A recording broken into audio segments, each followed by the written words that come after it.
Obviously, I stand here with no pleasure. The water levels in Minden have continued to rise for over a dozen days. On Saturday at 1:30 p.m., I declared a state of emergency in Minden. We have continued to see waters rise. I will make the statement at this time, the river levels have not crested yet. It would be expected with what we see and what we know in weather forecasts, that's going to be midweek. The good bit of news after days of 15 and 20 and 50 centimeter rises, that the overnight rise was only 2 centimeters, and that's beginning of the tide turning for us. I think the people in town have got the message that to be prepared for 2013 levels, and we're back of those yet. But water levels are very high, at record highs, above and below us and all reservoir lakes, so that some of those lakes that may not be as prepared as the people that are in the village of Minden, I'm thinking of those immediately upstream or whatever, again, have a look at your property, be prepared. Obviously, begging operations continue to happen. I've had communications on Saturday with Minister Morrow after declaring the state of emergency, and his ministries are in full communication and cooperation with our municipal employees, pledged his support. As well, conversations later that day with my friend and the Mayor of Toronto, John Tory, that any assets that are required, he pledged from the City of Toronto for our area. We've had great feedback from the other municipalities of the counties, surrounding jurisdictions, members of the public, of organizations and business, certainly the Army that we've had sandbagging. We've eclipsed 40-some thousand sandbags. I think 25,000 in 2 days is a testament to the commitment we have from our community. We want to pledge to be vigilant, and would ask the public till we are past the crest. This is still a very serious matter. We're below 2013 levels, but we're 15 centimeters below 2013 levels, and it's looking optimistic that we still may not eclipse those levels, but we're at the mercy of the weather, and this is really the first day in over a week that we've been able to say that. We had 160 millimeters of rain in less than a week here on already saturated ground, and we're not done yet. And even after we crest, these high water levels are going to be with us for many weeks, potentially till the end of May. After the declaration of emergency, we have activated our EOC, Emergency Command Center, at the SG Nesbitt. We have opened the building up. The Red Cross is there.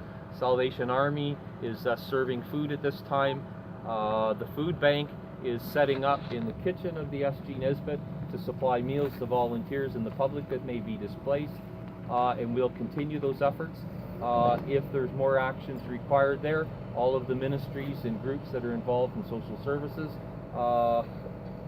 can come to that area. We're still in our municipal office here, but you can see, looking at our fire hall behind us, continuing rising water levels may mean that we may have to take some subsequent actions. I know there's a curiosity factor with the water and the flow, whatever. They're very fast flowing. The water degrees 40-some degrees Fahrenheit. Please stay away from them. We don't want to have to deal with subsequent issues with people ending up in the water. We're getting lots of calls for volunteers, and my suggestion is to go to our website. When we go into the emergency command structure, then we take on different and significant roles. Don Newhook becomes the volunteer liaison, and you can call the municipal phone number, or D. Newhook at mindenhills.ca. mindenhills.ca has all of our publications and notifications for the public and the media that are there. We have a conference call every day at 10 o'clock, of which there's upwards of 30 persons on the phone. MNRF from Minden, the fire base, Trent Severn Waterway, of which there'd be a half a dozen of them, all of the reservoir lake municipalities, our MP and our MPP's office, and actually Jamie Smale, our Member of Parliament, is physically with us here today. On the heels of those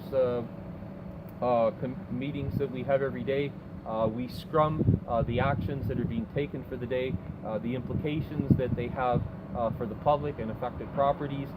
We put out in our notifications and publications those that are in more immediate concern, and I'm thinking of Anson and some of the other streets.